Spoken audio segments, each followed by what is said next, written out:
अस्सलाम वालेकुम। Chapter number 8 है हमारा सेकेंड ईयर ICS का गेटिंग स्टार्टेड विद सी के हवाले से जो है सी को मदर ऑफ लैंग्वेजेस भी कहा जाता है। कंप्यूटर की जो है लैंग्वेजेस जितने भी हैं इसको सी के लिए मशहूर है कि ये मदर ऑफ ऑल लैंग्वेजेस है। अब इसके अगर हम ओवरव्यू की बात करें तो कंप्यूटर एक ऐसा डिवाइस जो इंस्ट्रक्शंस के ऊपर काम करता है। जो इंस्ट्रक्शंस इसे दी जाएंगी उसी को फॉलो करते हुए ये अपना टास्क परफॉर्म करता है।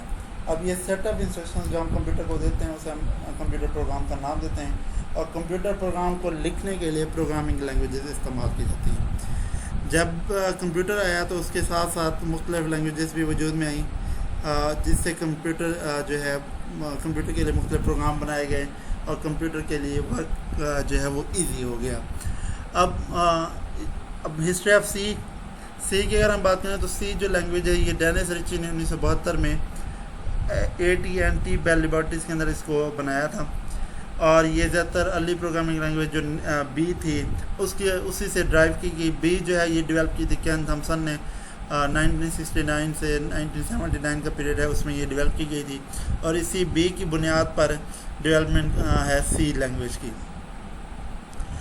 सी जो है ये ज़्यादातर यूनिक्स ऑपरेटिंग सिस्टम के लिए प्रोग्राम लिखने के लिए इस्तेमाल की जाती थी, लेकिन बाद में ये फ्लेक्सिबल होती गई और वाइड रेंज ऑफ एप्लीकेशन बनाने में इस्तेमाल की गई। इसका जो अर्लियर वर्जन है सी का उसे हम कर्निगन एंड रिची के नाम से जानते हैं। K&R इसका नाम दिया जाता है। उसके बाद जब ये बाद में डेवलप हुई तो इसे NCC का नाम दिया गया और यही स्टैंडर्ड वर्जन था NCC के नाम से सी लैंग्वेज का। उसके बाद डेवलपिंग ऑफ सी प्रोग्राम किस तरह से लिखा जाता है। सी प्रोग्राम अगर देखें तो बहुत डिफ़िकल्ट नहीं है, बहुत ज़्यादा डिफ़िकल्ट नहीं है, इसको लिखना बहुत ज़्यादा आसान है। इसके लिए सी लैंग्वेज का एनवायरनमेंट हमें चाहिए होता है। सी लैंग्वेज को एनवायरनमेंट से मुराद ये है कि सी के लिए आपको सी लैंग्वेज का आपको इंस्टॉलर चाहिए जिसको आप इंस्टॉल करेंगे अपने कंप्यूटर पे और उसके बाद उसमें सोर्स प्रोग्राम लिखेंगे और उसी सोर्स प्रोग्राम को उस इंस्टॉलर के तहत कंपाइल और एग्जीक्यूट करेंगे। जो बहुत ज़्यादा पॉपुलर इसका इस्तेमाल किया जाता है सी लैंग्वेज का कंपाइल इंस्टॉलर की बात करें तो वो टर्बो C++ के नाम से है मौजूद है यहाँ पे। टर्बो C++ एक बोरलैंड इंटरनेशनल कंपाइलर है सी लैंग्वेज के लिए। Borland international implementation of a compiler for C language. ये जो है टर्बो C के अंदर पूरा एक इंटीग्रेटेड डेवलपमेंट एनवायरनमेंट मौजूद होता है जिसके ज़रिए आप प्रोग्राम क्रिएट कर सकते हैं, एडिट कर सकते हैं और सेव कर सकते हैं। पावरफुल डिबगर है, इसके ज़रिए आप एरर को डिटेक्ट भी कर सकते हैं और उसको रिमूव भी कर सकते हैं। जब आप इंस्टॉल कर लेते हैं उसके बाद सी प्रोग्राम लिखना इसके अंदर ईजी हो जाता है। इसके ज़रिए हम जो है डॉस प्रॉम्प्ट के ज़रिए या TC जो शॉर्टकट है उसको इस्तेमाल करते हुए हम ID इसका जो है उसको इन्वोक कर सकते हैं, मतलब ये चला सकते हैं, सी को चलाया जा सकता है।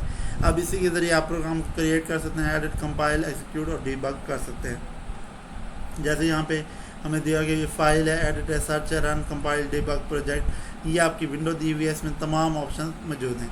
क्रिएटिंग एंड एडिटिंग का प्रोग्राम, जब भी हम कोई भी प्रोग्राम लिखते हैं तो वो टर्बो C++ ID के अंदर लिखा जाता है और फाइल नेम आप मेन्यू बार में से फाइल नेम ऑप्शन को सिलेक्ट करने के बाद ही ये लिखा जाता है। आपकी जो विंडो है वो कुछ इस तरह से अपेयर होती है। ये जो विंडो है जैसे इस पर डबल ये जो आपका आ रहा है ये डबल लाइन बॉर्डर कहलाता है। इसके ज़रिए आपकी कर्सर जो है विंडो के अंदर मूव कर सकती है स्टार्टिंग पॉइंट पे और यहाँ पे आके आप जो है स्टार्टिंग पॉइंट इसके यहाँ से आप लोग इसे प्रोग्राम लिखना स्टार्ट कर देते हैं। अब सेविंग जब प्रोग्राम आपको मुकम्मल हो जाएगा तो उसे F2 की के ज़रिए सेव कर सकते हैं या फाइल में जाके सेव एज या सेव के ऑप्शन के ज़रिए भी उसको सेव किया जा सकता है। कंपाइलिंग का सी प्रोग्राम कंप्यूटर जो है सोर्स प्रोग्राम को अंडरस्टैंड नहीं करता तो उसके लिए आपको उसे कंपाइल करना पड़ता है, यानी कि ऑब्जेक्ट कोड में कन्वर्ट करना पड़ता है। अब उसके लिए जो है हम कंपाइलर में डायरेक्ट चले जाएं या Alt+F9 के ज़रिए भी हम जो है Alt+F9 की प्रेस करके भी कंपाइल कर सकते हैं। अगर कोई एरर नहीं होगी तो आपका सोर्स प्रोग्राम ऑब्जेक्ट प्रोग्राम में सक्सेसफुली कन्वर्ट हो जाएगा और कोई एरर होगी तो वो आपको एरर रिपोर्ट कर देगा। अब सोर्स प्रोग्राम क्या होता है? कोई भी प्रोग्राम जो हाई लेवल प्रोग्रामिंग लैंग्वेज के अंदर लिखा जैसे C की हम बात करें तो इसे हम सोर्स प्रोग्राम का नाम देते हैं और कंपाइलर जो है जैसे ही कंपाइल करता है तो उस सोर्स प्रोग्राम को ऑब्जेक्ट प्रोग्राम में कन्वर्ट कर देता है। उसके बाद लिंकिंग है। लिंकिंग में मुख्तलिफ ऐसी फाइल्स आपके पास प्रोग्राम के अंदर मौजूद होती हैं, जैसे इनपुट आउटपुट फाइल हैं जो पहले से मौजूद होती हैं आपकी लाइब्रेरी के अंदर। अब जब भी आप प्रोग्राम को कंपाइल करते हैं तो कंपाइल के दौरान ही आपकी जो फाइल जैसे इनपुट आउटपुट की फाइल्स थी वो लिंक हो जाते हैं लाइब्रेरी फाइल में मौजूद इनपुट आउटपुट फाइल के साथ, और उन्हीं लिंक फाइल को इस्तेमाल करते हुए आपका प्रोग्राम जो रन होता है। तो ये आपका लिंकिंग सी प्रोग्राम कहलाता है। उसके बाद एग्जीक्यूटिंग है। एग्जीक्यूटिंग में आके अगर आपकी कंपाइल और लिंकिंग सक्सेसफुल हो गई है तब वो एग्जीक्यूट होता है, एग्जीक्यूशन स्टार्ट होती है और आपका जो प्रोग्राम है वो मेमोरी में लोड कर दिया जाता है। इसे ये जो सारा अमल हो रहा था इसे सारे अमल को लोडर करता है। लोडर एक ऐसा प्रोग्राम जो आपके एग्जीक्यूटेबल फाइल को मेमोरी में लोड करें। टर्बो C++ में रन करने के लिए हम रन के ऑप्शन पे क्लिक करेंगे, ये Ctrl+F9 पे क्लिक कर देंगे तो ये रन होना शुरू हो जाएगा। उसके बाद setting the output and source directories, हम टर्बो C++ के अंदर अपनी ऑब्जेक्ट और एग्जीक्यूटेबल फाइल को बिन सब डायरेक्टरी के अंदर देखते हैं कि वहाँ पे ये मौजूद होता है, इसका बाय डिफ़ॉल्ट है। लेकिन अगर आप चेंज करना चाह रहे हैं तो वो भी चेंज की जा सकती है, लेकिन आप जो भी सोर्स फाइल बनाएंगे वो विद .c एक्सटेंशन के तहत उसे क्रिएट करेंगे और उसे जहाँ पे भी आप सेव करना चाह रहे हैं सेव किया जा सकता है उसे। अब बेसिक स्ट्रक्चर की बात करें तो जो C++ है इसके बेसिक स्ट्रक्चर कुछ इस तरह से होता है कि पहले इंक्लूड studio.h हेडर फाइल आ जाते हैं, फिर आपका मेन फंक्शन वाइड मेन आ जाता है, फिर आपकी प्रोग्राम की बॉडी आ जाती है।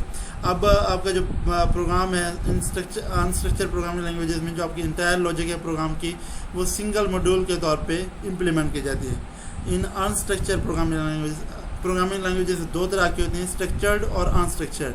अनस्ट्रक्चर में आपके पूरे प्रोग्राम की जो लॉजिक है वो सिंगल मॉड्यूल के तौर पे इम्प्लीमेंट की जाती है, जबकि स्ट्रक्चर लैंग्वेजेस में इंटायर लॉजिक को हम डिवाइड कर देते हैं नंबर ऑफ स्मॉलर मॉड्यूल्स, यानी छोटे छोटे मॉड्यूल्स बना देते हैं आपकी कंप्लीट लॉजिक के। इसे हम नाम देते हैं स्ट्रक्चर्ड प्रोग्रामिंग लैंग्वेजेस। अब इसका मैंने स्ट्रक्चर बता दिया कि पहले हेडर फाइल आती है, फिर मेन फंक्शन और फिर आपका बॉडी आ जाता है। जितनी भी आपकी हेडर फाइल है वो प्री प्रोसेसर डायरेक्टिव यानी कि आपकी हैश साइन आ जाता है, फिर इंक्लूड, फिर studio.h, उसके बाद आपका मेन फंक्शन आ जाता है। प्री प्रोसेसर डायरेक्टिव आपकी वो कमांड होती हैं जो C के प्री प्रोसेसर को दी जाती हैं। प्री प्रोसेसर वो प्रोग्राम है जो C प्रोग्राम को मॉडिफाई करता है कंपाइलेशन के बाद। अब प्री प्रोसेसर डायरेक्टिव हर वक्त जो है जब भी इसे हम कहीं पे लिखेंगे तो इसे ये स्टार्ट जो है वो हैश सिंबल से होगा, उसके बाद इंक्लूड का जो कीवर्ड है ये लाजमी इसके अंदर मौजूद होगा। इंक्लूड जो डायरेक्टिव है इसी के ज़रिए हम अपनी लाइब्रेरी को एक्सेस करते हैं और आपकी जो स्टैंडर्ड हेडर फाइल्स होती हैं ये पहले से मौजूद होती हैं। कंपाइल जब जैसे कंपाइल हो रही होती है तो इनको अपनी लाइब्रेरी के अंदर मौजूद हेडर फाइल्स के अंदर के साथ लिंक कर दिया जाता है। अब यहाँ पे जैसे एग्जांपल दी हुई सिंटैक्स है include hash include standard header file, उसके बाद हैश इंक्लूड studio.h math.h। तो ये studio.h ये math.h हेडर फाइल है और ये लाइब्रेरी के अंदर पहले से मौजूद होती हैं। इस तरह से अगर आप कोई कांस्टेंट डिफाइन करना चाह रहे हैं तो उसके लिए डिफाइन मैक्रोनीम एक्सप्रेशन, जैसे पाई की वैल्यू डिफाइन कर रहे हैं तो पाई आगे उसकी वैल्यू डिफाइन कर दे। इसी तरह से सेकंड पर आवर डिफाइन करना चाह रहे हैं तो 3600 सेकंड हमने डिफाइन कर दिया हैश टैग, उसके बाद डिफाइन। तो ये कांस्टेंट वैल्यू के इस्तेमाल होता है डिफाइन के टैग। उसके बाद फंक्शन मेन फंक्शन के अंदर आपको वॉइड मेन आ जाएगा जिसमें हम अपना C प्रोग्राम लिखेंगे। सारा आपका जो प्रोग्राम है वो इसी मेन फंक्शन के अंदर मुश्तमिल होगा। यही आपकी बॉडी ऑफ द प्रोग्राम भी कहलाती है। इस कर्ली ब्रेसेस से ज़ाहिर किया जाता है, ये स्टार्ट और एंड के दरमियान ही रहती है। जितना भी आपको प्रोग्राम का हिस्सा होता है वो कर्ली ब्रेसेस से स्टार्ट से और एंड तक ही ये रहेगा। अब C प्रोग्राम को छोटे छोटे यूनिट्स के अंदर डिवाइड कर दिया जाता है जिसे हम फंक्शन का नाम देते हैं। इससे फंक्शनैलिटी की बुनियाद पे आपका जो है सिंगल टास्क जो है वो परफॉर्म होता है।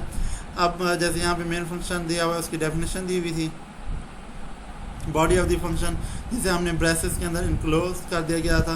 उसके बाद डेलीमीटर आ जाते हैं। डेलीमीटर आपकी जिसे हम ब्रेसेस का नाम दे रहे हैं, जैसे ओपनिंग ब्रेस, और ये इंडिकेट करेगी कि आपका ब्लॉक जो है आपका जो बॉडी है प्रोग्राम की वो स्टार्ट हो चुकी है।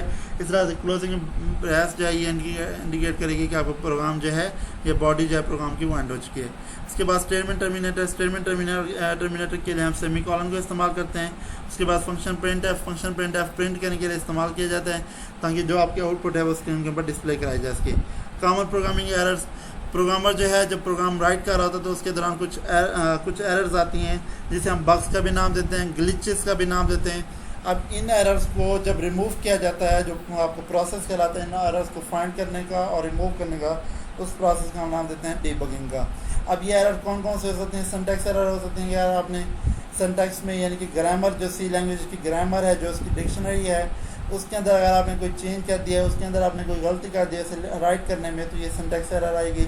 जैसे आपने वाइड लिखना था, उसके स्पेल मिस्टेक कर दिया वाइड के, या आपने मेन लिखना था, मेन की स्पेल मिस्टेक कर दिए, या आपने कोई ऐसा जो लिख दिया है एंड में आपने सेमी कॉलन नहीं दिया, या आपने कर्ली ब्रेसेस एंड नहीं किया, ये सारी सिंटैक्स एरर कहलाती हैं। उसके बाद रन टाइम एरर, ऐसी एरर्स जो रन टाइम पे आए, जैसे आपने गलती से 1 को डिवाइड कर दिया 0 से, ये आपकी रन टाइम एरर में आ जाएगी। या आपने कोई अरे डिक्लेयर कर दी है, लेकिन अरे थी 5 की, आपने उसकी 6 या 7 नंबर के इंडेक्स को कॉल कर लिया, तो ये भी आपकी रन टाइम एरर कहलाएगी। उसके बाद लॉजिकल एरर्स, ऐसी एरर जो बहुत मुश्किल से ढूंढी जाएँ, जिनको ढूंढना बहुत मुश्किल हो। ये आपके प्रोग्रामर की छोटी सी मिस्टेक होती है, जब आप प्रोग्राम लिख रहा होता है, उसने लिखना प्लस था, प्रोग्राम सही काम कर रहा है, लेकिन जो है उसे गलती का पता नहीं लगेगा कि लिखना प्लस था, उसने माइनस लिख दिया या मल्टीप्लाई का साइन दे दिया गलती से। तो इस तरह के एरर्स जो प्रोग्रामर की लॉजिक के दौरान आए, जो प्रोग्रामर से मिस्टेक हो, उससे हम नाम देते हैं लॉजिक एरर्स का, और ये सबसे फॉल्टी एरर्स कहलाती हैं। उसके बाद प्रोग्रामिंग लैंग्वेजेस की बात करें तो प्रोग्रामिंग लैंग्वेजेस, हमने कहा था कि कंप्यूटर प्रोग्राम को लिखने के लिए प्रोग्रामिंग लैंग्वेजेस इस्तेमाल की जाती हैं। इसको 2 हिस्सों में डिवाइड किया जाता है, लो लेवल और high level. Low level languages को मशीन लैंग्वेज या असेंबली लैंग्वेज भी कहते हैं। मशीन लैंग्वेज कंप्यूटर की नेटिव लैंग्वेज है, जो किसी ट्रांसलेटर की ज़रूरत जिसे नहीं होती, कंप्यूटर इसे डायरेक्ट अंडरस्टैंड करता है। और ये ज़्यादातर ये जो आपकी मशीन लैंग्वेज है, ये 0 और 1 के ऊपर मुश्तमिल होती है। इस तरह से असेंबली लैंग्वेज भी मशीन लैंग्वेज इंस्ट्रक्शंस होती हैं 0 और 1 की शक्ल में, लेकिन ये इंग्लिश लाइक वर्ड, जिसे हम निमोनिक्स का नाम देते हैं, उस पर मुश्तमिल होती है। इसको ट्रांसलेटर की ज़रूरत पड़ती है। ट्रांसलेटर असेंबलर के नाम से ट्रांसलेटर यूज़ किया जाता है, जो असेंबली लैंग्वेज को मशीन लैंग्वेज में कन्वर्ट करता है। उसके बाद हाई लेवल लैंग्वेजेस आ जाती हैं, जिसमें आपकी तमाम जो वर्ड हैं, जो तमाम आपकी इंस्ट्रक्शन है, वो इंग्लिश लैंग्वेज के अंदर होती हैं। इसे हम हाई लेवल लैंग्वेज का नाम देते हैं। इसका जो लिखने का तरीक़ाकार है, उसे हम सिंटैक्स ऑफ द लैंग्वेज कहते हैं। और syntax of the language he define करता है आपकी टोटल प्रोग्राम, जो आपकी लैंग्वेज है, उसकी डिक्शनरी को, उसकी लाइब्रेरी को डिफ़ाइन कर रहा था कि इसके अंदर क्या क्या डाटा पड़ा हुआ है, क्या क्या रोल्स हैं इसको यूज़ करने के लिए। कॉमन हाई लेवल लैंग्वेजेस की अगर हम बात करें, C++, जावा, पास्कल, फोर्ट्रान, बेसिक और कबोल। अच्छा, इनके जो है ना, जैसे ये फोर्ट्रान है, इसका एब्रीविएशन होता है formula translation, basic beginner all purpose symbolic instruction code, और COBOL common business oriented language. तो ये इसके एब्रीविएशन भी याद रखिएगा। ये जो लैंग्वेजेस हैं, ये आपकी हाई लेवल लैंग्वेजेस कहलाती हैं। जैसे फोर्ट्रान है, ये पावरफुल मैथमेटिकल फार्मूला ट्रांसलेशन के लिए इस्तेमाल किया जाता है। कबोल जो है बिजनेस एप्लीकेशन के लिए, C और C++ सिस्टम सॉफ्टवेयर बनाने के लिए। इस तरह से जावा जो है, ये ज़्यादातर नेटवर्क प्रोग्रामिंग फीचर्स के लिए और मोबाइल एप्लीकेशन के लिए इस्तेमाल किया जाता है। अब इसकी कुछ करैक्टरिस्टिक्स होते हैं, जैसे ये इंग्लिश लाइक लैंग्वेज होती है, ह्यूमन लैंग्वेज होती है, मशीन लैंग्वेज से बहुत दूर होती है, इसलिए इसे आसानी से अंडरस्टैंड किया जा सकता है। जितने भी प्रोग्राम लिखे जाएंगे हाई लेवल लैंग्वेज के अंदर, उनको मॉडिफाई करना, डिबग करना और रीड करना आसान हो जाता है। जितने भी आपके प्रोग्रामर्स हैं, वो आसानी से मशीन लैंग्वेज सीख जाते हैं बानिस्बत, आसानी से हाई लेवल लैंग्वेज सीख जाते हैं बानिस्बत मशीन लैंग्वेज के। अब मशीन लैंग्वेज का जिसे नॉलेज है, उसके लिए ज़रूरी नहीं है कि उसको मशीन आर्किटेक्चर का भी पता होना चाहिए। आपकी हाई लेवल लैंग्वेज खुद ही मशीन लैंग्वेज के अंदर कन्वर्ट कर देती है, इसलिए मशीन लैंग्वेज की अगर आपको मालूमात नहीं भी है, तब भी आप हाई लेवल लैंग्वेजेस के अंदर आसानी से काम कर सकते हैं। तो ये चैप्टर नंबर 8 में हमारा एंड हो गया।